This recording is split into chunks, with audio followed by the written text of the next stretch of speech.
નમસ્કાર, આપ જોઈ રહ્યા છો સંદેશ ન્યૂઝ, તમારી સાથે સત્યની સાથે આજનો એજન્ડા સાથે હું છું નુપુર। આજનો એજન્ડામાં વાત કરવી છે તંત્રની કામગીરીમાં પડેલા ગાબડાની, અને આ ગાબડા પડવા પાછળનું કારણ આપણે સૌ જાણીએ છીએ ખૂબ સારી રીતે, અને ખુલ્લી વાત છે એ છે ભ્રષ્ટાચાર। કોન્ટ્રાક્ટ કેવી રીતે આપવામાં આવે છે, કોન્ટ્રાક્ટ આપ્યા બાદ કામ કેવી રીતે થાય છે, રોડ રસ્તાનું કામ હોય તો કેટલા લેયરનો રોડ બને છે અને કેટલા લેયરનો રોડ મંજૂર થતો હોય છે એ બધું જ આપણે જાણતા હોઈએ છીએ। કોઈ પુલ બનતો હોય તો એના કેટલા સળિયા, કેટલા એમએમના મંજૂર થાય છે, કેટલા એમએમના સળિયા નખાય છે, કઈ રીતની કામગીરી, પણ આ બધાની વચ્ચે ભોગવવાનો વારો આવે છે માત્ર અને માત્ર સામાન્ય માણસને। અને ઘણીવાર તો એવા આશ્ચર્યજનક સામે આવે વસ્તુઓ એવી આવે કે તમે જોઈને પણ ખળભળી જાઓ। જે કંપનીઓ બ્લેક લિસ્ટેડ હોય એ બ્રિજની ડિઝાઇન તૈયાર કરે, આવા ચમત્કારો પણ થતા હોય છે। એટલે આ જ બાબત ઘણા બધા સવાલો પણ ઉઠાવી જતી હોય છે કે આખરે આવી પરિસ્થિતિ કેમ? સવાલ સૌથી પહેલા એ ઉઠે કે જનતા વેરો ભરે છે તો પછી સુવિધા કેમ નહીં? કારણ કે જનતા પાસેથી વેરો લેવાનો આવે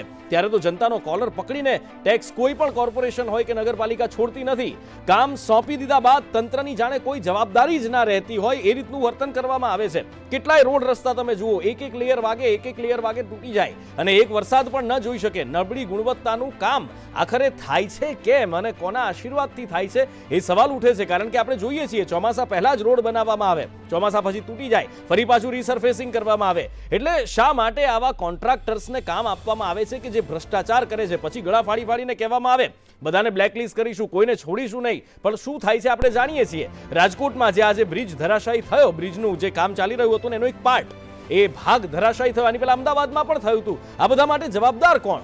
મળતિયાઓને કોન્ટ્રાક્ટ આપી દેવાય છે કે પછી આ ઓનલાઈન કરીને એક પારદર્શક સિસ્ટમ બનાવવાની વાતો, ખાલી વાતો જ રહી જાય છે અને જેમને કામ આપવાનું હોય છે એમને જ આપવામાં આવે છે? કામની ગુણવત્તાની કોઈ ચકાસણી કરવા જાય છે ખરા? કામની ગુણવત્તા કામ બને જો, કારણ કે સ્વાભાવિક છે પુલનો ભાગ તૂટે છે, રોડ રસ્તા તૂટી જાય છે તો કેમ થાય છે? કોન્ટ્રાક્ટરો સાથે તંત્રની મિલીભગત વગર આ વસ્તુ શક્ય છે ખરી? કારણ કે જનતા આજકાલ ખૂબ સ્માર્ટ બની ગઈ છે, લોકો આ બધું જ સારી રીતે જાણતા હોય છે કેવી રીતે થાય છે, કેવી રીતે નહીં। કરોડોનો ખર્ચ થતો હોય તો પછી આવી દુર્દશા કેમ થાય? કારણ કે આ પૈસા કોઈ નેતાના ખિસ્સાના નથી, આ તમામ સામાન્ય જનતાના છે જે ટેક્સ ભરે છે। એ ટેક્સ પેયરના જનતાના રૂપિયા છે અને એનો આ રીતે વ્યય થાય છે। રસ્તા હોય કે બ્રિજ, હંમેશા સવાલ ઉઠતા રહે છે। અને કેમ સવાલ ઉઠે છે? નબળી ગુણવત્તાના કારણે, એમાં ખાયકી થતી હોય, ભ્રષ્ટાચાર થતો હોય। અને ક્યાં સુધી આવા સવાલો કરતા રહીશું? કારણ કે આવા સવાલો દર વખતે ઉઠે છે, જ્યારે પણ કોઈ આવી ઘટના બને ત્યારે આવા સવાલો હંમેશા ઉઠતા રહે છે। એટલે સવાલ એ છે કે આખરે આ પરિસ્થિતિ કેમ ગુજરાતમાં? કેટલી ઘટનાઓ આવી તાજેતરમાં બની છે, પહેલા એના ઉપર એક નજર કરી લઈએ।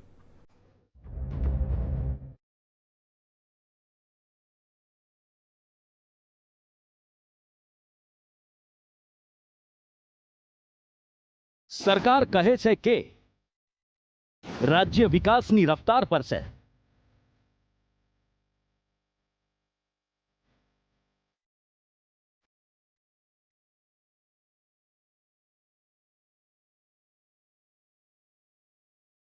તો દર બીજા દિવસે સામે કેમ આવે છે આવા દ્રશ્યો?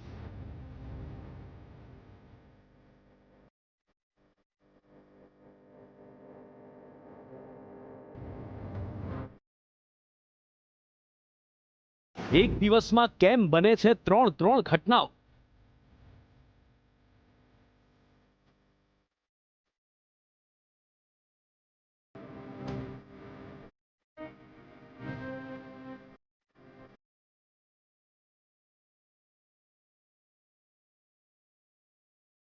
રસ્તા હોય કે પછી બ્રિજ નિર્માણનું કાર્ય,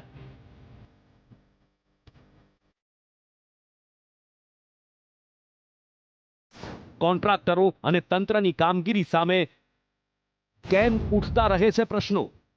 લોકોને અકસ્માતની સંભાવના વધુ છે પણ કોઈ પગલાં લેવામાં આવતા નથી। અનેક કંપનીઓને બ્લેકલિસ્ટ જાહેર કરાઈ તો પછી કેમ સોંપવામાં આવે છે કામ?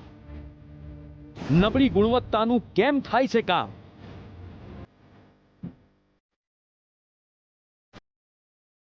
આજનો એજન્ડામાં એક જ વાત, શું તંત્રની કામગીરીમાં જ છે ગાબડા?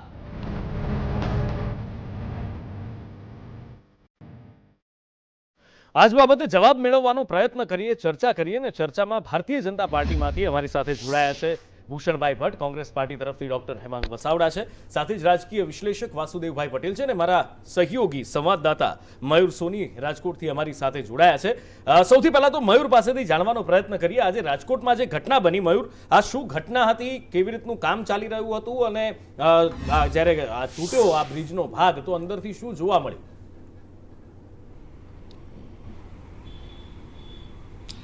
નુપુર, સૌથી પહેલાં હું તમને આ દ્રશ્યો બતાવવા માંગીશ, કારણ કે દ્રશ્યો કાટમાળના છે ને કાટમાળ કેટલો નબળો છે તે સામે આવી રહ્યું છે. ઘટના ગઈકાલે સાંજે લગભગ 5:30 થી 6 વાગ્યા આસપાસ બની હતી. માધાપર ચોકડી ખાતે સ્ટેટ હાઈવે છે, ત્યાં એક આખો ફ્લાયઓવર બ્રિજ બની રહ્યો છે. બ્રિજની અંદર 14 નંબરનું જે પિલર છે તેના ઉપર આખું સરફેસિંગ અને કોન્ટ્રાક્ટનું આવરણ ચડાવવાની તૈયારીઓ ચાલતી હતી. આ દરમિયાન જે ત્રાપા ટેકા મૂકવામાં આવ્યા હતા તેમાંથી ત્રાપા ટેકા એકાએક તૂટી પડવા લાગ્યા. સદનસીબ એ રહ્યું કે ત્યારે નીચે કોઈ મજૂર ન હતો, કારણ કે જે કોન્ક્રીટનો જથ્થો છે તેની જો હું ઘનતાની વાત કરી દઉં તો લગભગ 1 ટનનો પથ્થર છે તે આખો તૈયાર કરીને તેમાં કોન્ક્રીટ મૂકવામાં આવ્યું હતું, સાથે ખિલ્લાસડી છે તેને તૈયાર કરી રાખવામાં આવી હતી. પરંતુ એકાએક આખો માચડો તૂટવા લાગ્યો અને આ દુર્ઘટનાની અંદર 2 મજૂરો જે અહીંયા કામ કરતા હતા તેમને સામાન્ય ઈજાઓ પહોંચી હતી. પરંતુ સૌથી મોટી વાત એ છે કે જો આ પુલ નીચેથી કોઈ વ્યક્તિ પસાર થયો હોત અથવા તો કોઈ વાહન, કારણ કે હાઈવે અહીંયા આસપાસની અંદર છે, કોઈ વ્યક્તિ પણ અહીંથી પસાર થયો હોત તો તેની હાલત શું થાત? 2 વર્ષ પહેલા રાજકોટના આજી ડેમ ચોકડી ખાતે પણ આ જ પ્રકારની ઘટના ઘટી હતી. જે બ્રિજનો એક ભાગ છે તેનો કટકો એક વાહન ચાલક ઉપર પડ્યો હતો અને બંને વ્યક્તિઓ છે તેમાં કચડાઈ જતા તેમના મોત નીપજ્યા હતા. એટલે નબળી કામગીરી અત્યારે ચાલુ કામની અંદર છે એવું જ નથી, પરંતુ ભૂતકાળની અંદર જે કામગીરી થઈ છે તેની અંદર પણ નબળી કામગીરીના પુરાવાઓ અહીંયા મળી રહ્યા છે. હું તમને કોન્ક્રીટનો પથ્થર ઉપાડીને બતાવીશ, કારણ કે આખો કોન્ક્રીટનો જે પથ્થર છે તે ગઈકાલે જ આખું કોન્ક્રીટ તૈયાર કરીને અહીંયા મૂકવામાં આવતું હતું. 14 નંબરના પિલરની ઉપરનો જે ભાગ હોય છે કે જેની ઉપર આખું સરફેસ તૈયાર થતું હોય છે તેનું કામ નબળું હતું અને નબળા કામના કારણે આખો જે સરફેસ છે તે તૂટી પડ્યો હતો. હાથમાં ઉપાડેલો આ પથ્થર છે એની વજનની ક્ષમતા કહીશું લગભગ 2 થી 3 કિલોના વજન છે, તો અહીંયા એક પથ્થરો છે તે લગભગ 100-200 કિલોના પથ્થરો છે. તો આ પથ્થરો જો કોઈ વ્યક્તિઓ ઉપર પડ્યા હોત તો શું હાલત થઈ શકત અને કેવડી મોટી દુર્ઘટના થાત? તંત્ર હંમેશા દર વખતે એવું જ કહે છે કે દુર્ઘટના થયા બાદ કંઈ થશે તો અમે જોઈ લઈશું. આ આખું કામ કોન્ટ્રાક્ટર પાસે છે એટલે તેમને ખર્ચનો પણ કોન્ટ્રાક્ટર ઉપર ઢોળી દેવામાં આવ્યો છે. કાર્યપાલક ઇજનેર રાજકોટ PWDના કાર્યપાલક ઇજનેરનું કહેવું છે કે આમાં સરકારને કંઈ નુકસાની થઈ નથી, જે કંઈ કામ છે કોન્ટ્રાક્ટરનું છે એટલે કોન્ટ્રાક્ટર નુકસાની ભોગવી લેશે. પરંતુ તેમની પાસે સવાલનો જવાબ ન હતો કે જો અહીંયા કોઈ મજૂરનું મોત થયું હોત કે મજૂરોમાં દટાઈ ગયો હોત તો તેની જવાબદારી કોની? નુપુર, આ સવાલ દરેક વ્યક્તિઓ પૂછે છે, કારણ કે શ્રમિકો મજૂરો છે એ અહીંયા કામ કરતા હોય છે 24 કલાક. બિલકુલ, એટલે વાત મયુર અહીંયા આગળ એ તો ચોક્કસથી આવીને ઊભી રહે છે કે શ્રમિક હોય, મજૂર હોય, એના જીવની તો જાણે કોઈ કિંમત જ નથી. આપણે 2 દિવસ પહેલા સુરતની અંદર પણ જોયું હતું, જે જમીન ધરાશાયી થઈ ગઈ હતી એની અંદર શ્રમિકના. આની પહેલા અનેકો ઘટના સામે આવી છે, પણ એના મૂળની અંદરની વાત કરીએ તો મૂળની અંદરની વાત છે ભ્રષ્ટાચાર. આ કઈ રીતે આવી ઘટનાઓ બને? આખરે ભૂષણભાઈ, આ ઘટનામાં પણ એમ જ કહેશો તપાસ થશે, ઇન્ક્વાયરી થશે, કોઈ ચમરબંધીને છોડવામાં નહીં આવે, એ જ વાત કરશો કે કંઈક નવું કહેશો આજે? ના, આપ જે વાત કરો છો અને આપણા પ્રતિનિધિએ પણ ત્યાંથી વાત કરી. ગઈકાલે જે ઘટના બની, માર્ગ અને મકાન મંત્રીશ્રીએ તરત ગંભીરતાથી લઈ અધિકારી સ્થળ ઉપર જઈ અને નિરીક્ષણની સાથે ક્વોલિટી કંટ્રોલ ને આખી તપાસનો દોર સોંપ્યો. હવે આજે એ તપાસના દોરની અંદર ભાઈ ક્યાં અલ્ટિમેટ ક્વોલિટી કંટ્રોલ વિભાગ તપાસ કરે, એની અંદર શું છે શું નહીં, એ બધી જે વિગત બહાર આવે, એ બહાર આવ્યા પછી જે કંઈ પગલાં લેવાના થાય એ નિશ્ચિતપણે સરકાર કોઈને છાવરવા માંગતી નથી. સરકાર કોઈને બચાવવા માંગતી નથી. શબ્દો કોઈ બદલ્યા, પણ અમદાવાદના શાંતિપુરામાં જે સ્પામ પડ્યો હતો બ્રિજનો, એની અંદર કેટલે પહોંચી તપાસ, મને કહી શકશો? જો નિશ્ચિતપણે એ તપાસ પણ અંતિમ તબક્કાની અંદર છે. ક્વોલિટી કંટ્રોલે એનો રિપોર્ટ બી તૈયાર કર્યો છે. બ્લેકલિસ્ટ થયેલી કંપનીને ડિઝાઇન માટે કેવી રીતે આપી શકાય? આપ જે વાત કરો છો એની અંદર બી થોડા ઊંડા ઉતરીએ તો આપ જે કહો છો નેગ્લિજન્સીવાળી કંપનીઓ કે, તો આ પ્રક્રિયા રોડ બનાવવાવાળી કંપનીઓ પહેલાં એ ફિઝિકલ ટેન્ડર પરથી. એક સમય હતો આ શહેરમાં કે આ રાજ્યમાં કે દેશના કોઈ પણ ભાગની અંદર રોડ અને રસ્તા એ છાપામાં, અખબારમાં કે જાહેરાતને આધારે આપવામાં આવતા. એની અંદર 40-50% બિલો એટલે અંદાજિત ભાવથી નીચે ભાવ આવતા હતા. અને એના કારણે ગેરરીતિઓ થતી હતી. નહીં, એ અત્યારે નથી થતી એવું નહીં, કહેવા માંગુ છો? ગેરરીતિઓને અત્યારે બિલકુલ શૂન્ય થઈ ગઈ છે ગેરરીતિ. અને ગેરરીતિઓને ડામવા માટે અત્યારે ઓનલાઈન થાય છે ટેન્ડર, બધી online પ્રક્રિયા એટલે અમને કયો ખબર છે. કોન્ટ્રાક્ટર ભરે છે, ક્યાંથી અમને- ભરે અમને- છે, અમને શું ભરે છે. અમને ભૂષણભાઈ બધી જ ખબર છે, પણ એક ચોખ્ખું હા કે નામાં જવાબ આપી શકો ખરા તમે કે અત્યારે માર્ગ મકાન વિભાગની અંદર કે કોઈ પણ કન્સ્ટ્રક્શન સરકારી થતું હોય, પછી એ વેરહાઉસનું હોય, એ ફ્લેટનું હોય, એ રહેઠાણનું હોય, એ રસ્તાનું હોય, એ પુલનું હોય, એમાં 1% ભ્રષ્ટાચાર નથી થતો, છાતી ઠોકીને કહી શકશો આપ? ભ્રષ્ટાચાર હા કે ના? નહીં, હા કે ના? કહી શકશો? નથી થતો ભ્રષ્ટાચાર. હા કે ના? નથી કહી થતો, શકશો? નથી થતો. કહી શકાય. એક પણ પૈસાનો હા, નથી થતો. કહી એક પણ શકાય. પૈસાનો હા, ભ્રષ્ટાચાર નથી ક્યાંય નથી થતો. તો પછી 6 મહિનામાં રસ્તા કેમ તૂટી જાય સાહેબ? જો એ રસ્તા તૂટવાની બાબતની વાતમાં મેં કીધું કે ડામર અને પાણી આપણે વસ્તુ બે સાથે એ બેનો ના, ના, બરાબર છે સાહેબ. અને એ મેળ અરે નથી રહ્યો, માટે જ ભૂષણભાઈ એટલા પણ તો નાદાન ના સમજો. નહીં, નાદાનની વાત નથી. ભૂષણભાઈ લખાઈને એની બાંયધરી લેવામાં આવે કે કેટલા વખત સુધી આ રસ્તો ટકીને રહેશે. બહુ સાચી વાત કરી, એટલે નુપુરભાઈ. તમે ડામર અને પાણીનું નહીં, combination બહુ સમજાવો. સાચી વાત કરી. ભૂષણભાઈ બે હાથ જોડીને નહીં, વિનંતી કરું, આટલા તો નાદાન ના સમજો. ના, નહીં, આટલા તો મૂર્ખ નહીં આપ બનાવો, બી નાદાન ભૂષણભાઈ. નથી. આટલા તો જનતાને આટલી તો મૂર્ખ ના બનાવો. એટલે હેમાંગભાઈ પાસે પણ જઈએ. અડધી મિનિટ એટલે હેમાંગભાઈ. આપે વાત છેડી હા, એટલે હા. દર્શકો બી નાદાન નથી, આપ બી નાદાન નથી, આપણે પણ નાદાન હા, નથી. એટલે- પણ હું તમને એટલું કહેવાનું કે પહેલા કોન્ટ્રાક્ટરો પાસે ક્યારે ભૂતકાળમાં એ અત્યારે જવાબદારી નક્કી થતી અત્યારે નહોતી. પણ કેવી રીતે થાય આજે છે? 3 ના, ના. વર્ષ જે કોઈ કોન્ટ્રાક્ટરને રોડ રસ્તા કે ના કામ માટે નું કામ મળે હા, એને બરાબર છે, એની પણ શું છે? જવાબદારી 3 વર્ષ સુધી હા, હા. ની નક્કી કરવાનું કામ એ સરકાર હોય કે કોર્પોરેશન હોય. બરાબર છે. અને એ સમય દરમિયાન ના, ના. બનાયેલા રસ્તા તૂટે એની પેમેન્ટ કરવામાં આવતું નથી, એની ડિપોઝિટ અનામત રાખવામાં આવે છે, જેને કારણે 30-40% આપ અમદાવાદ મહાનગરપાલિકામાં રહેલા છો, અમે પણ શાસન જોયેલું છે, આપ ધારાસભ્ય પણ રહેલા છો, એટલે આપ બધું જ જાણો છો અને બધું થોડુંક ઢાક પીછાડો કરવો એ આપની ફરજ પણ છે, સ્વાભાવિક છે. હેમાંગભાઈ પાસેથી પણ પ્રતિક્રિયા લઈ લઈએ, બાકી હકીકત શું છે એ લોકો જાણે છે. હેમાંગભાઈ, ભૂષણભાઈ એકદમ છાતી ઠોકીને કહે છે કે સરકારી કામકાજમાં બાંધકામ ગમે તે થતું હોય, ક્યાંય 1 પૈસાનો ભ્રષ્ટાચાર નથી.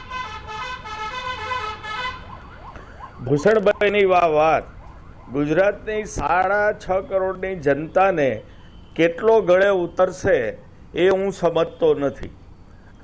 આપે ઓપનિંગ ડિબેટમાં કીધું કે ભ્રષ્ટાચારના મૂળમાં તંત્ર છે.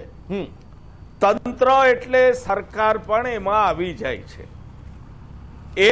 ગુજરાતનો એક પણ રસ્તો ખાડા ખબડા વગરનો નથી. જો હોય તો મને ભૂષણભાઈ બતાવે.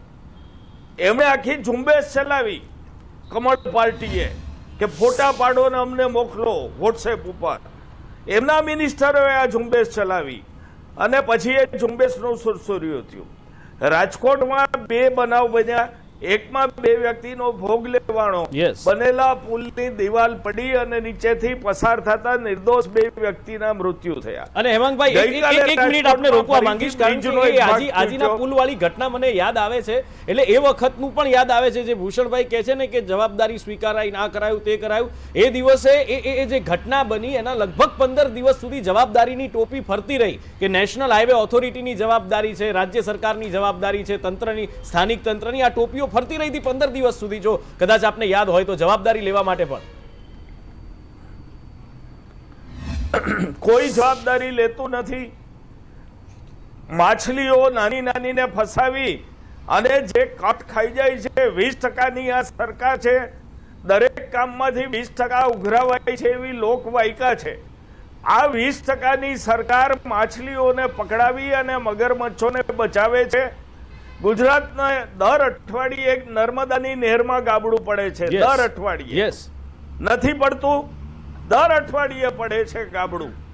આવી રીતના બનતા તમામ પુલ ક્યાંક ને ક્યાંક પડ્યા છે. અમદાવાદનો એસપી રોડ હોય, રાજકોટ હોય, રસ્તા આખા ગુજરાતના તૂટેલા છે. જો તમે ભાગીદાર નથી એમાં તો આ વાત ચલાવી શું કામ લ્યો છો? તમારું તંત્ર હપ્તા ઉઘરાવે છે, એમાંથી કમલમના મકાનો બને છે ગામે ગામ. 20%નું ભારતીય જનતા પાર્ટીનું 20%નું કરપ્શન છે. આ લોકવાયકા છે. કોઈ પણ કોન્ટ્રાક્ટરને પૂછશો એટલે કહેશે કે પ્રોજેક્ટના 20% અમારે ઉપર દેવા પડે છે. હેમાંગભાઈ, હું આપને આ માધ્યમથી પડકાર ફેંકું છું કે તમે હેમાંગભાઈ, હું આ માધ્યમથી તમને પડકાર આપું છું કે 20% જો સરકાર જાય એટલે કમલમના મકાન બનતા હોય, એક દાખલો એક કોન્ટ્રાક્ટરનો આપ જાહેર કરી બતાવો. એટલે આપણે નહીં દુખે પેટ અને હતાશા અને નિરાશામાં આપે જે રીતે વાત કરી રહ્યા છો, એટલે મારે તમને એવું નથી કહેવું કે નહીં, રાજીવ ગાંધીજી કહેતા હતા, વડાપ્રધાન હતા ને ત્યારે કે 1 રૂપિયો અમે દિલ્હીથી મોકલીએ છીએ તો 15 પૈસા એટલે 85% પૈસા જતા રહેતા હતા. એટલે એ વડાપ્રધાન બોલ્યા હતા. આ દેશની જનતાને ખબર છે, આ રાજ્યની જનતાને ખબર છે. આપણે આક્ષેપો પ્રતિ આક્ષેપો કરવાનો તમારો અધિકાર છે, નૈતિક અધિકાર છે, પણ એ પડકારને 24 કલાકની અંદર હું તમને કહું છું કે તમે તમારી પાર્ટીના માધ્યમથી આ પડકારને પુરવાર કરી બતાવો. ચલો હેમાંગભાઈ, તમારી વાતને સાચી ગણાશે. ઓકે, આશા રાખીએ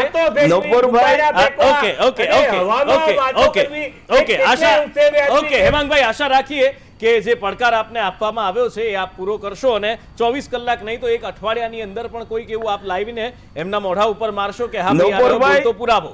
ઓકે, ચર્ચાને હવે આનાથી આગળ વધારીએ કારણ કે આપણે રાજીવ ગાંધી સુધી પહોંચ્યા, પાછા ખબર નહીં કે કદાચ આઝાદીની પહેલા પણ પહોંચ્યું. એટલે આ ભ્રષ્ટાચાર તો મૂળમાં છે આપણા દેશમાં, ને હું તો હંમેશા કહું છું કે હવે તો ડીએનએ ની અંદર પ્રસરી ગયો છે, નીકળવો બહુ અઘરો છે. એટલે વાસુદેવભાઈ, હમણાં રોડ રસ્તાની વાત થઈ ત્યારે ભૂષણભાઈએ બહુ સરસ થિયોરી સમજાવી કે પાણી અને ડામરનો મેળ નથી એટલે રસ્તા તૂટી જાય. હેમાંગભાઈએ જે કેનાલની વાત કરી, દર અઠવાડિયે એક કેનાલ તૂટે છે, કેટલીક વાર તો અઠવાડિયામાં 2-3 કિસ્સા પણ સામે આવે છે. એની અંદર પણ બહુ સરસ જવાબ એ વખતના મંત્રીએ આપ્યો હતો કે ઉંદેડા કેનાલ ખોદી જાય છે એટલે ગાબડા પડે છે. એટલે બધા જવાબો, બધા બાના આ લોકો પાસે તૈયાર છે, પણ જવાબદારી લેવા માટે કોઈ તૈયાર નથી. એ સૌથી ગંભીર પ્રશ્ન છે કારણ કે આ ટેક્સ પેયરના નાણાંનો વ્યય છે. એટલે એક વાત બહુ સ્પષ્ટ છે કે ડામરથી બનેલો રોડ હમણાં અમારે એક સુપ્રિન્ટેન્ડિંગ એન્જિનિયર નોન કરપ્ટેડ હતા, એમને બનાવ્યો અને ડંકાની ચોટ ઉપર કીધું કે આને 10 વર્ષ સુધી કંઈ થાય તો મારી પાસે પૈસા લઈ જજો. એ ડામરનો રોડ આજે પણ એવો ને એવો ઘૂઘરા જેવો છે કે બીજા એ સાઈડમાં છે, પાટણ સાઈડમાં. એટલે ડામરનો રોડ. હા, મને તો બીજો એક રોડ યાદ આવ્યો, બીજો રોડ આપણે અમદાવાદની અંદર જ, અમદાવાદનો સીજી રોડ. એટલે ડામરનો રોડ છે, પાણીથી તૂટી જાય છે. એ જે બાનું છે ને એ બાનું છે. બીજી વાત એવી છે કે ભ્રષ્ટાચાર જે છે ને એના પ્રકારો સમય બદલાય છે. હા, પહેલાં ભ્રષ્ટાચાર કેવું હતું, જ્યારે અમે શરૂઆતમાં જોતા ને તો શું થાય કે ડિપાર્ટમેન્ટમાં જે ઓવર છે નીચે જે કામ કરતો હોય ને એને 1% જે કોન્ટ્રાક્ટર આપે ને પછી ટકા ઉપર સુધી વેચી આવે. એ 5-10% આ બધું પહેલેથી આ હતું, પહેલેથી ચાય પાણીથી આઝાદી વખતે ચાલુ થયું હતું, પછી એ થયું. હમણાં જે ચાલી રહ્યું છે ને એ છે ને પ્લાન્ટ ભ્રષ્ટાચાર છે.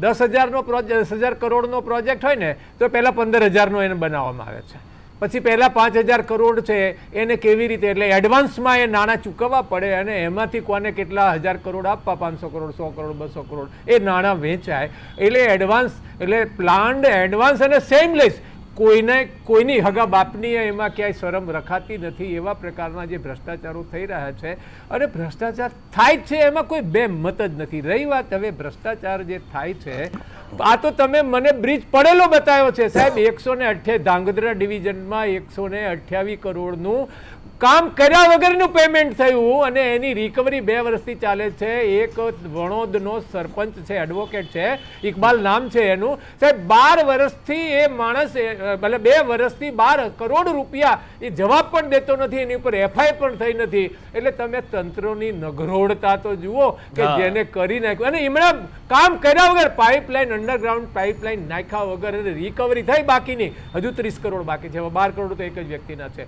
એટલે તમે પણ તો બી ભૂષણભાઈ કે ભ્રષ્ટાચાર નથી થતો તો આપણે માની લેવું પડે, કારણ કે શું છે કે સત્તાધારી પાર્ટીમાં બેઠા છે એટલે એ કહે તો આપણે પાછું માની લેવું પડે કે હા ભાઈ નથી થતો, એટલે ભલે નજરે દેખાતું હોય પણ તો ફરજ છે. આપણે જ્યાં ધ્યાન દોર્યું ત્યાં આગળ સરકારે નિશ્ચિતપણે એટલે બરાબર છે ભૂષણભાઈ, વી કેન અન્ડરસ્ટેન્ડ. આપે આપની પાર્ટીનો બચાવ કરવો પડે. હમણાં જો કદાચ હેમાંગભાઈ જો સત્તાધારી પાર્ટીમાં હોત, જો કોંગ્રેસ સત્તામાં હોત તો કદાચ હેમાંગભાઈના સૂર જુદા હોત ને તમારા સૂર જુદા હોત, એટલે અમે સમજી શકીએ છીએ. પણ ખેર આગળ પણ આ મુદ્દાઓની ચર્ચા કરવી છે. સવાલ એ છે કે જ્યારે સરકાર જ્યારે લોકો પાસેથી ટેક્સ ઉઘરાવવા નીકળે છે, કોઈ પણ તંત્ર હોય તો લોકોના કોલર પકડીને, હવે તો જો કે થોડુંક લિબરલ પણ થયા છે, સ્કીમો આપે છે, પણ ટેક્સ વગર તો છોડતા નથી તમે. જો ટેક્સ વગર નથી છોડતા તો પછી સુવિધાઓ કેમ નથી આપતા, અને આપો છો તો આવી નબળી કક્ષાની કેમ આપો છો? કોન્ટ્રાક્ટરને કામ નથી અપાતા, ડાયરેક્ટ પેટા કોન્ટ્રાક્ટરને કામ આપી દેવાય છે. આ વાત સાચી છે? અને એના કારણે વિકાસના કામો અટકી પડે છે, લોકોને હાલાકી પડે છે. આ વાત સાચી ખરી કે નહીં? એમાં હું ના નહીં કહી શકું, એમાં કોઈ બી ના નહીં કહે. આખી પ્રક્રિયા ઓનલાઈન પ્રક્રિયા હોય, ફિઝિકલ પ્રક્રિયા હોય, કોન્ટ્રાક્ટરે કોઈ પણ કોન્ટ્રાક્ટરે જે એને ટેન્ડર લાગ્યા પછી નહીં, કોન્ટ્રાક્ટરના બદલે પેટા કોન્ટ્રાક્ટરને ડાયરેક્ટ આપી દેવાય છે. આવું થાય છે ખરું આ સિસ્ટમની અંદર? બંને મોટી કંપનીઓ પેટા કોન્ટ્રાક્ટ આ રીતે આપતી હોય છે. પેટા કોન્ટ્રાક્ટ આપતી હોય, પણ મોટી કંપનીઓના બદલે તંત્ર ડાયરેક્ટ પેટા કોન્ટ્રાક્ટ તંત્ર આપી જ ના શકે. તંત્ર જેને ટેન્ડર લાગ્યું હોય એની પાસે જ કામ કરાવવા માટે MOU પણ એની જોડે જે ડોક્યુમેન્ટ થાય છે, ડિપોઝિટ પણ એ જેનું ટેન્ડર લાગ્યું હોય એના નામની જ લેવાય છે. અનામત ડિપોઝિટ રાખવાની હોય છે, એ પણ એના નામની લેવાય. પણ જેને કોન્ટ્રાક્ટ લાગ્યો હોય કે જે ટેન્ડર લાગ્યું હોય એ કોન્ટ્રાક્ટર એ પેટા કોન્ટ્રાક્ટરને આપી દે. નામ તો પોતાનું જ આવે છે એમ નહીં, પણ એમાં વિકાસના કામો અટકે તો જવાબદારી કોની? એ જ્યાં પણ આ ધ્યાન દોરવામાં આવે ત્યાં આગળ આવા પેટા કોન્ટ્રાક્ટરોને રોકવાનું કામ પણ સરકારે ને કોર્પોરેશન. આજે મેં વાત કરી ને ભૂષણભાઈ, આ શબ્દો મારા નથી, આ શબ્દો ભારતીય જનતા પાર્ટીની સરકારમાં જ બેઠેલા એક ભૂતપૂર્વ મંત્રીના છે, જેમને આપ ઇમ્પોર્ટ કરીને લાવ્યા, બાવળમાંથી આંબા બનાવ્યા, એટલે કે કુંવરજી બાવળિયા સાહેબના આ શબ્દો છે. અને એમણે જ આ ફરિયાદ કરી હતી કે ભાઈ આવી રીતનું કામ થાય છે, વિકાસના કામો રોકાય છે અને લોકો પરેશાન થાય છે. જો સરકારમાં બેઠેલા પૂર્વ મંત્રી પણ આ રીતની ફરિયાદો કરતા હોય તો પછી બીજી તો અપેક્ષા સરકાર પાસેથી શું રાખી શકાય? નહીં, આપની વાત સાથે હું સંમત છું.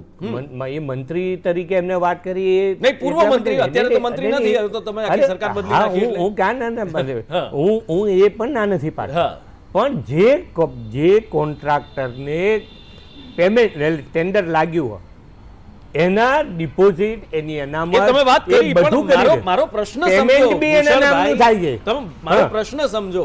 એક મંત્રી રહી ચૂકેલો કદ્દાવર નેતા, આટલું મોટો એનું વર્ચસ્વ ધરાવનાર વ્યક્તિ જો આવી ફરિયાદ કરતો ફરતો હોય તો આમાં સામાન્ય માણસનું તો કોણ સાંભળે? પણ એ પેટા કોન્ટ્રાક્ટ ના આપે ને પેટા કોન્ટ્રાક્ટર ના થાય એના માટે પણ સરકારે એને જવાબદારી બોન્ડની અંદર હવે થવા માંડી, ટેન્ડરની અંદર થવા માંડી કે જ્યારે અમારા ધ્યાનમાં આવે કે બોન્ડનો કેટલો અમલ થાય. વાસુદેવભાઈ જવાબ આપવા માંગે છે, કારણ કે વાસુદેવભાઈ સિસ્ટમની અંદર રહેલા છે અને પોતે પણ એક એન્જિનિયર છે, તો he knows everything very well. વાસુદેવભાઈ નહીં, એટલે આમાં શું છે કે સરકાર છે ને શું કરે છે જોવાની જરૂર છે. હમણાં મેં જે 128 કરોડના કૌભાંડની વાત કરી ને, એમાં 12 લોકોને બ્લેક લિસ્ટ કરવાની નોટિસ આપી અને આગળ કાર્યવાહી કરી જ નહીં, ભીનું હંકેલી નાખ્યું, એકને 128 કરોડ ઉપાડી ગયા. એટલે એવી રીતે તંત્ર જ્યારે કામ કરતું હોય ને ત્યારે એને કોને બચાવવો, કારણ કે એને જે સારી રીતે જેની સાથે કોઈ ડીલ કરે ને, અમારે ત્યાં તો એક ઓફિસર હોય ને, એ ઓફિસર કોઈ નવી જગ્યાએ જાય ને એટલે પોતાના જેટલા ફંટર હોય ને બધાને હારે પાછો લઈ જાય. જેમ નરેન્દ્રભાઈ અહીંથી ગુજરાતમાંથી દિલ્હી ગયા કેમ બધાને લઈ ગયા, એવી રીતે ઓફિસર પોતાનો સ્ટાફ લઈને જ ફરતો હોય છે કોઈ જગ્યાએ એનું પોસ્ટિંગ થાય એટલે. અને એવી રીતે કોન્ટ્રાક્ટરો પણ ગોઠવાયેલા હોય છે. રહી વાત તમે જે હમણાં જે કહો છો કે કોન્ટ્રાક્ટ જેને મળ્યું હોય ને એ પેટા કોન્ટ્રાક્ટને એ જ આપી શકે, ડાયરેક્ટ સરકાર ડાયરેક્ટ ના આપી શકાય. હેમાંગભાઈ, જે બ્લેક લિસ્ટેડ કંપનીઓ હોય છે એને પણ કોન્ટ્રાક્ટ મળી જતા હોય છે, ક્યારેક કોઈ બીજા નામથી, અથવા તો કોઈ એની પેટા કંપનીઓને પણ કોન્ટ્રાક્ટ મળી જતા હોય છે. એટલે આ પારદર્શિતાની એક બાજુ આપણે વાત કરીએ અને બીજી બાજુ આ ચિત્ર. બ્લેક લિસ્ટેડ કંપનીઓ હંમેશા સરકારની પસંદગીની કંપનીઓ રહી છે. મોટા હપ્તાઓ આપતી હોય છે, ઉહાપો થાય, મીડિયા, પ્રજા, વિરોધ પક્ષ અવાજ કરે એટલે એને બ્લેકલિસ્ટ કરવી પડે. પણ જ્યારે બ્લેકલિસ્ટ કરે ત્યારે એનો પાછો રસ્તો બી કાઢી જ દેતા હોય છે. રાજકોટમાં બ્લેકલિસ્ટ થયેલી કંપની અમદાવાદમાં કામ કરે છે, અમદાવાદમાં બ્લેકલિસ્ટ થયેલી કંપની સુરતમાં કામ કરે છે. દરેક જગ્યાએ બ્લેકલિસ્ટેડ કંપનીને પાછલે બારણેથી ઘુસાડવાની વ્યવસ્થિત સિસ્ટમ છે. કાર નામ બદલી નાખે છે, રજીસ્ટ્રેશન નંબર બદલી નાખે છે. આપે જે ભ્રષ્ટાચારની આજે વાત ઉપાડી છે, મારે ભૂષણભાઈ ભટ્ટને પૂછવું છે હાજી કે રાજકોટમાં એક એન્જિનિયર જોશીએ આપઘાત કર્યો, આત્મહત્યા કરી. આત્મહત્યાનું કારણ આ ભ્રષ્ટાચાર જ છે એ વાત અતિ સ્પષ્ટ આવી.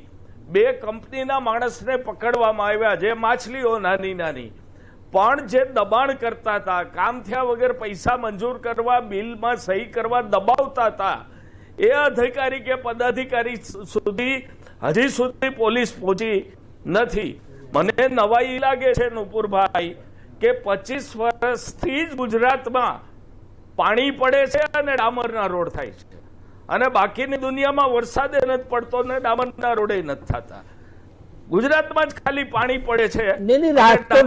રાજસ્થાન में भी આ તકલીફ છે, મહારાષ્ટ્રમાં બી છે, પંજાબમાં બી છે, કેરાલામાં બી છે. એટલે અહીંયા આગળ માત્ર ગુજરાત કે માત્ર રાજકોટ કે માત્ર અમદાવાદની વાત છે એવી વાત નથી. આ રોડ રસ્તાની વાત આપ માત્ર હેમાંગભાઈ એટલી વિનંતી કરીને કહું કે તમે જાણે રાજસ્થાનમાં ક્યારે આવું બનતું ના હોય, પંજાબમાં રસ્તા ના તૂટતા હોય. અરે એ રસ્તા મહારાષ્ટ્રના રસ્તા, પંજાબના રસ્તા, રાજસ્થાનના રસ્તા અને ગુજરાતના રસ્તા, કોઈને બી પૂછો તો તમને ખબર પડે કે કોના રસ્તાને ક્વોલિટી વાઇઝ કેટલા સારા છે એ બધે જનતા જાણે છે. અને માટે લોકો ભરોસો મૂકે છે, માટે લોકો વિશ્વાસ રાખે છે, વારંવાર વિશ્વાસ રાખીને મત આપે છે. એનું કારણ આ છે. તમને કેમ વારંવાર લોકો સ્વીકારતા નથી એનું કારણ તમને ખબર પડી જવી જોઈએ. તમારે સ્વીકારે, આત્મદર્શન, આત્મમંથન તમારે કરવું જોઈએ. માત્ર તમે એવી વાતો કરવા માંગો છો, ભ્રમિત કરવા માંગો છો કે સરકાર ભારતીય જનતા પાર્ટીની છે માટે રસ્તા તૂટે છે, ભ્રષ્ટાચાર એ ભારતીય જનતા. અરે ભાઈ, ભ્રષ્ટાચાર ભારતીય જનતા 2014 થી નરેન્દ્રભાઈ 2001 પ્રધાનમંડળનો એક સભ્ય જેલમાં ગયો છે. 2004 થી 2014 કેટલા લોકો જેલમાં ગયા, કેટલા લોકો જેલમાંથી જામીન ઉપર આવ્યા, બધાને ખબર છે. આ ભ્રષ્ટાચારની વાત કરો છો તો તમે કયા મોડે ભ્રષ્ટાચારની વાત કરો છો? ચલો, આક્ષેપ પ્રતિ આક્ષેપો તો થતા રહેશે. ઓકે ભૂષણભાઈ, ઓકે, આ આક્ષેપ પ્રતિ આક્ષેપની વાતો થતી રહેશે, પણ કામગીરીની પણ વાત થઈ હતી. અને હમણાં જે હેમાંગભાઈએ કહ્યું ને, વાસુદેવભાઈ, કે એક સિટીની અંદર બ્લેકલિસ્ટ થાય તો બીજે કામ કરતી હોય, બીજે બ્લેકલિસ્ટ થાય તો ત્રીજે કામ કરતી હોય. એટલે આ કેવી પારદર્શિતા અને આ કેવું ભ્રષ્ટાચાર મુક્ત શાસન? તમે પેલા આતંકવાદી સંગઠનોનું સાંભળ્યું છે ને, કે કોઈ આતંકવાદી સંગઠન હોય ને એની પર પ્રતિબંધ મુકાય એટલે એવડાય બીજા નામથી કામ ચાલુ કરે, બેંક એકાઉન્ટ ખોલી નાખે. આ બધા છે ને આતંકવાદીથી ક્યાંય ઓછા નથી. એને એ કંપની પર નામ ઉપર બેન લાગે તો બીજી ખોલી નાખે, કારણ કે એક એન્જિનિયરની જરૂર પડે છે. એક એન્જિનિયર ગમે તેના નામનું રજીસ્ટ્રેશન થઈ જાય. એટલે આ છે ને જ્યાં સુધી સિસ્ટમ જે છે, જે સિસ્ટમના કારણે જે ભ્રષ્ટાચાર થઈ રહ્યો છે એ સિસ્ટમ ના બદલાય. અને આ સિસ્ટમમાં જ હવે લોકો જે મત કરી રહ્યા છે એ આ સિસ્ટમને મજબૂત કરી રહ્યા છે. આ સિસ્ટમમાં કામ કરનાર જે 4 પ્રકારના, જે હું પહેલેથી કહેતો આવ્યો છું કે આ જે રાજકારણીઓ, તંત્રના અધિકારીઓ, માફિયાઓ અને ધનપતિઓ, આ જે એ છે એમને જ તમે મજબૂત કરી. 70 વર્ષમાં ભ્રષ્ટાચાર ઘટ્યો ક્યારે? વધતો જ જાય છે. એટલે ભૂષણભાઈ, સવાલ એક એ પણ થાય કે આજે રાજેન્દ્ર ત્રિવેદી મહેસૂલ મંત્રી બન્યા છે ને પછી આ આટલું બધું એકદમ પોતે રેડ પાડવા જાય છે, આટલું બધું કામ, સરાહનીય કામ છે, પણ એ કેમ કરવું પડે છે?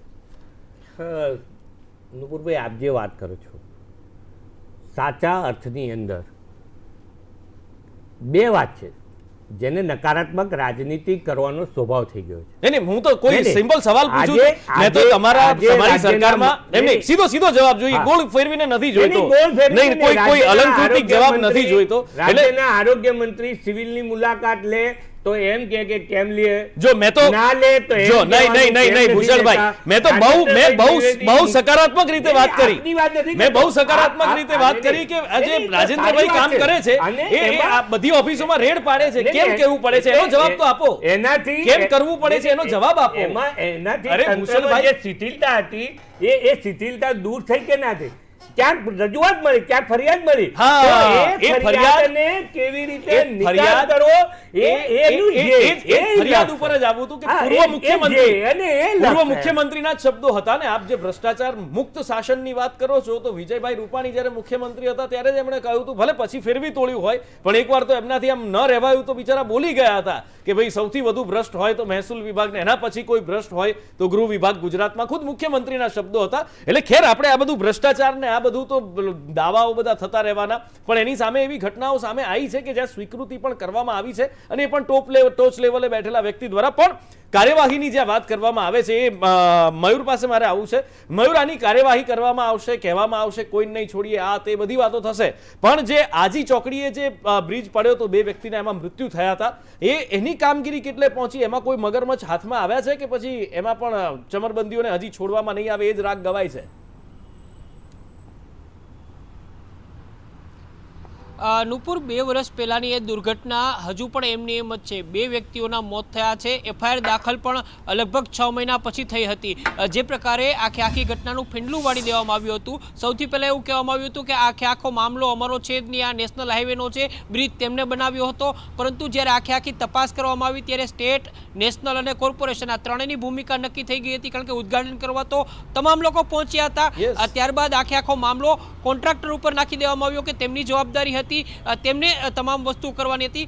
પરંતુ બીજી સૌથી મોટી વાત એ છે કે 2 વર્ષ થઈ ગયા છતાં હજુ સુધી તેમાં મુખ્ય વ્યક્તિ જે જવાબદાર ગણાય છે, કે જેમની જવાબદારી હોય છે સિવિલ એન્જિનિયર, સાથે સાથે જે કોન્ટ્રાક્ટ રાખનારા વ્યક્તિઓ છે તેમના સુધી હજુ સુધી કોઈ કાર્યવાહી નથી. આ ઉપરાંત જે જવાબદાર અધિકારીઓની ભૂમિકા હોય છે કે તેમની જવાબદારી હોય છે કે સ્ટ્રક્ચર કેટલું મજબૂત છે, દર 6 મહિને, દર મહિને, દર 3 મહિને આની સમીક્ષા થતી હોય છે, પરંતુ એક પણ પ્રકારની સમીક્ષા આમાં થતી ન હોવાનો પણ રિપોર્ટમાં વિગતો સામે આવી હતી. હાલ આ આખા મામલે, એટલે કે આજી ડેમ ચોકડી પાસેની જે દુર્ઘટના હતી તેમાં એફઆઈઆર જરૂર દાખલ થઈ છે, પરંતુ મોટા માણસ કે જે મુખ્ય વ્યક્તિ કહી શકાય કે જેમના ઉપર જવાબદારી છે તેમના ઉપર હજુ સુધી કોઈ કાર્યવાહી નથી થઈ. અને આજની આ જે ઘટના ગઈકાલે પડી છે માધાપર ચોકડીની, તેમાં પણ એ જ પ્રકારનું વલણ કાર્યપાલક ઇજનેરનું જોવા મળ્યું છે. તેમનું એવું નિવેદન આપ્યું છે કે સરકારને આમાં કોઈ આર્થિક નુકસાન થયું નથી, અને જે કાંઈ બ્રિજનું કામ છે તે કોન્ટ્રાક્ટરના હવાલે છે, એટલે કોન્ટ્રાક્ટરની જવાબદારી ફિક્સ થશે અને એ નુકસાન ભોગવી લેશે.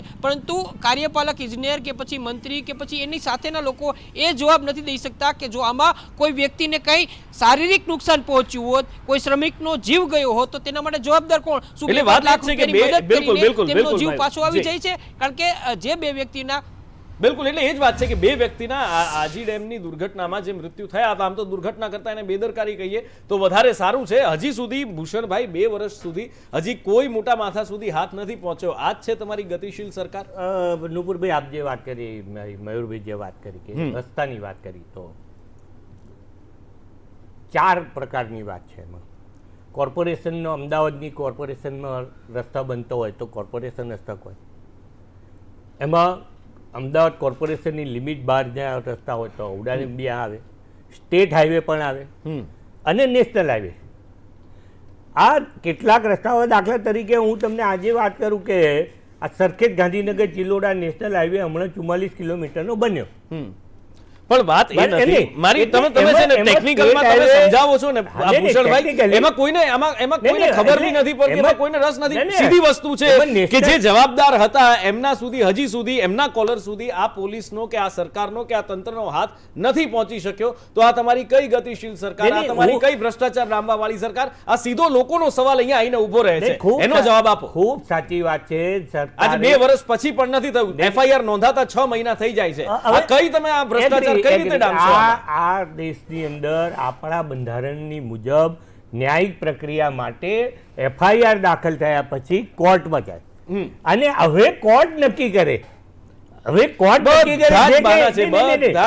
કોર્ટને તો હું હાઈકોર્ટ બધા જ બાના છે કે અત્યારે આમ થાય તો આમ થાય, હું નહીં કહી શકું.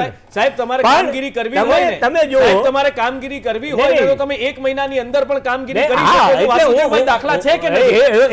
છે કે નથી આવા દાખલા કે 1 મહિનામાં કામગીરી કરીને આપી દીધી હોય? તમને એ બી છે કે નથી દાખલા? કરવી હોય તો બધું જ થાય છે સાહેબ. નહીંતર તમારી પાસે કોર્ટનું પણ બહાનું છે, તમારી પાસે બધા લીગલ બહાના છે. ન્યાય, ફાસ્ટ ટ્રેક ન્યાય, એટલે કોર્ટની અંદર ન્યાય મળે તાકીદે મળે એ પ્રમાણેની પણ પ્રક્રિયા કરવું શરૂ કરે. હોય તો ભૂષણભાઈ અને કેટલાક બધું થાય છે. દાખલાઓ હેમાંગભાઈ હમણાં થાય છે કે નહીં? રાજ્યના ગૃહમંત્રી શ્રી હર્ષભાઈએ શરૂઆત કરાવડાઈ છે ફાસ્ટ ટ્રેક કોર્ટની અંદર અઠવાડિયામાં કે 28 દિવસમાં ચુકાદા આપા. જોઈએ એટલે શું થાય છે એનું પણ હવે એ થાય. કેટલાક નહીં, કેસો ભૂતકાળમાં જે- બનેલું છે આવું. નહીં, હર્ષભાઈને હું ના શ્રેય આપો, નથી સારી વાત છે, પણ થાય છે જ્યારે કે નહીં? એ કોર્ટ મેટર બનતો હેમાંગભાઈ હોય, એ હેમાંગભાઈ કોર્ટના એક judgment મિનિટ તો રાજ્ય હેમાંગભાઈ પાસે પડે. જઈએ આપણે. હેમાંગભાઈ, ભૂતકાળમાં દાખલા બન્યા છે કે નહીં? વાસુદેવભાઈ પછી આપની પાસે પણ આવું.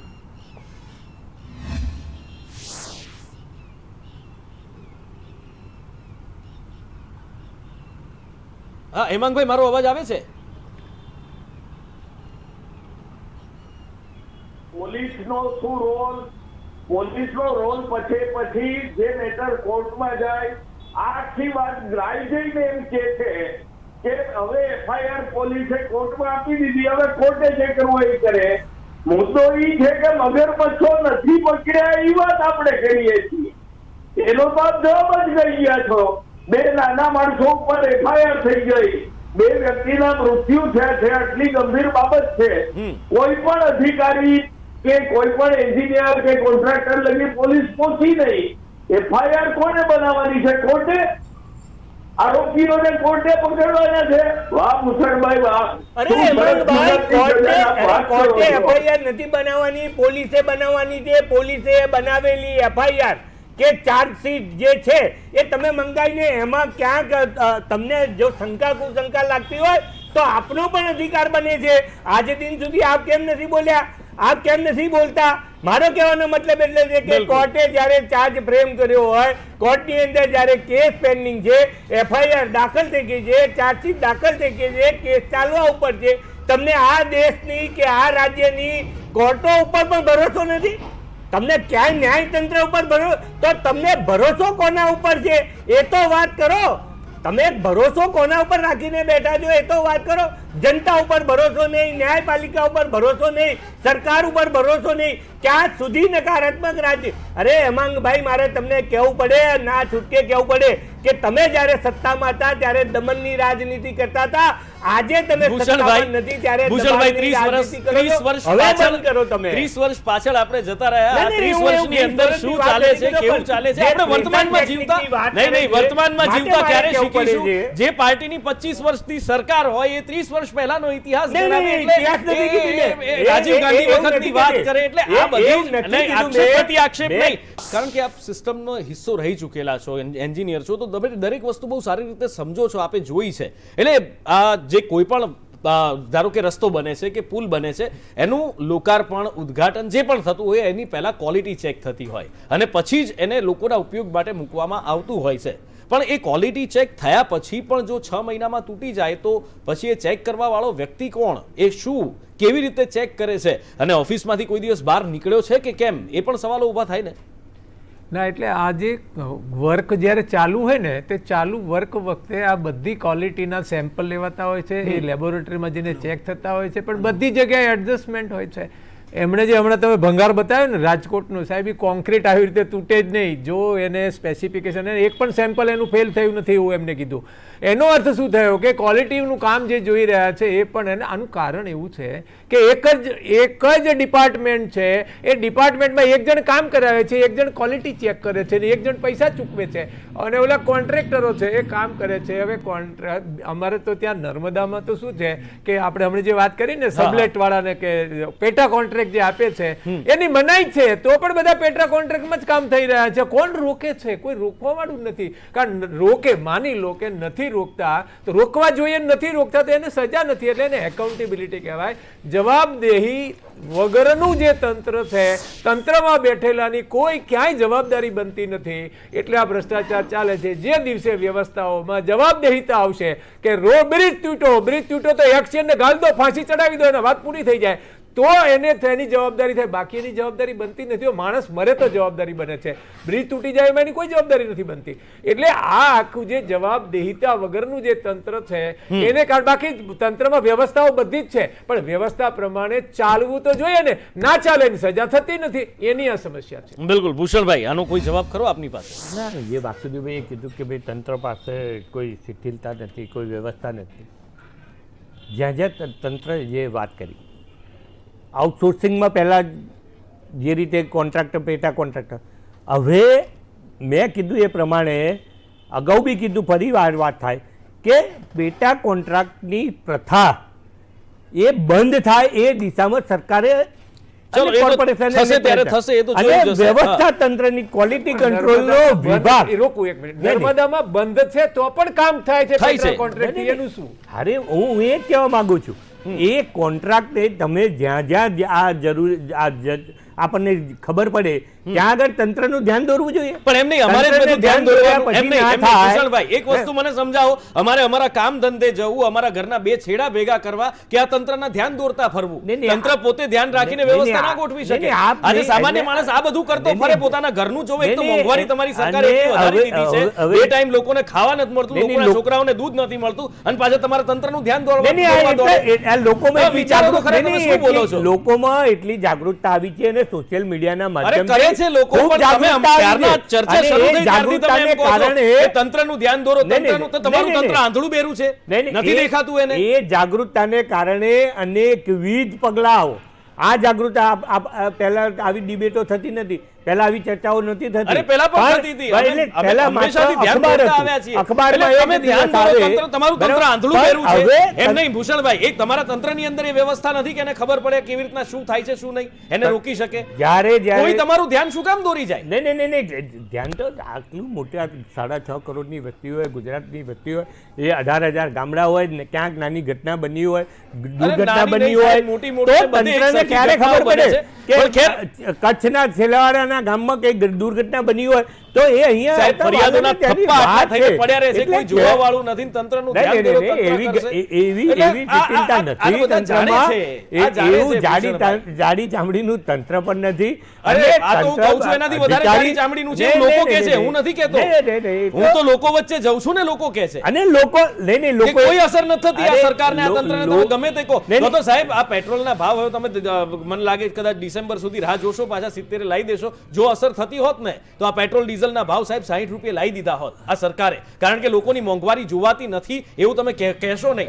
આ સરકાર, આ તંત્ર જાડી ચામડીનું નથી. જો નથી તો લોકોની પીડા કેમ આવી રીતે ખુલ્લી આંખે જોઈ લે છે? સવાલ ઘણા બધા છે, જવાબો ગોળ ગોળ જ મળવાના છે, એ પણ નિશ્ચિત છે. એટલે રાજ્યના મુખ્યમંત્રી હોય કે રાજ્યની સરકાર હોય, બિલકુલ. તો આજ દિન સુધી એ તંત્રને જોતી આવી છે અને એ પ્રમાણે કામ બરાબર કરતી છે, આવી તેમ છે. છતાં પણ તંત્રનું માટે ધ્યાન તો લોકોને લોકોએ જ ભરોસો દોરવાનું છે છે છેલ્લે. અને કારણ કે આ ભરોસો છે. તંત્ર છે એ હા. આંધળું, બેરું, મૂંગું, તમે જે કહો એ તંત્ર છે. ખાલી એક જ વસ્તુ સમજે છે, પૈસાની ભાષા, ભ્રષ્ટાચારની ભાષા, જેના બોલતા પુરાવા ટીવી સ્ક્રીન ઉપર તમે જોઈ શકો છો. ખેર, ઘણી બધી ચર્ચા થઈ શકે એમ છે, પણ ચર્ચાને અહીંયા સમેટવી પડશે, પૂર્ણ વિરામ મૂકવું પડશે, કારણ કે સમયના બંધનમાં આપણે બંધાયેલા છીએ. આપ ત્રણેય અમારી સાથે જોડાયા બદલ આપનો ખૂબ ખૂબ આભાર. મયુર, આપનો પણ આભાર, થેન્ક યુ સો મચ. પણ વાત આખરે એ જ આવીને ઊભી રહે છે કે જનતા પરિશ્રમથી પૈસો કમાય છે અને એ પરસેવાની કમાણી ટેક્સ રૂપે સરકારને આપે છે, એ આશાએ કે મને સુવિધા મળશે, મને સારી સગવડો મળશે. પણ સરકારમાં બેઠેલા લોકો છે, એ પછી મંત્રી હોય, તંત્રી હોય, સંત્રી હોય કે એના તંત્રની અંદર બેઠેલા બાબુઓ હોય, આ બધાને એક જ વસ્તુ છે, પૈસો, પૈસો અને પૈસો. જનતાને કોરી ખાવ. ભ્રષ્ટાચારની આ ઉધઈ એટલી હદે ફેલાયેલી છે કે હવે એમાં કદાચ કોઈ પરિવર્તન મોટું આવે ત્યાં સિવાય કોઈ શક્યતા જ નથી. અને જનતાના પૈસા આ જ રીતે આ બાબુઓ હોય કે પછી મંત્રી સંત્રી હોય, તમામના પૈસા તમામના ખિસ્સામાં આ જ રીતે ભ્રષ્ટાચાર રૂપે જતા રહેવાના છે. જરૂર છે, જે ભૂષણભાઈએ કહ્યું ને, એ જ રીતે આપણે જાગૃત થવાની અને આપણે આ સિસ્ટમ બદલવાની, તો કદાચ કંઈ થઈ શકે. બાકી આ આંધળા, બેરા, મૂંગા તંત્ર પાસેથી કોઈ અપેક્ષા નથી. નમસ્કાર.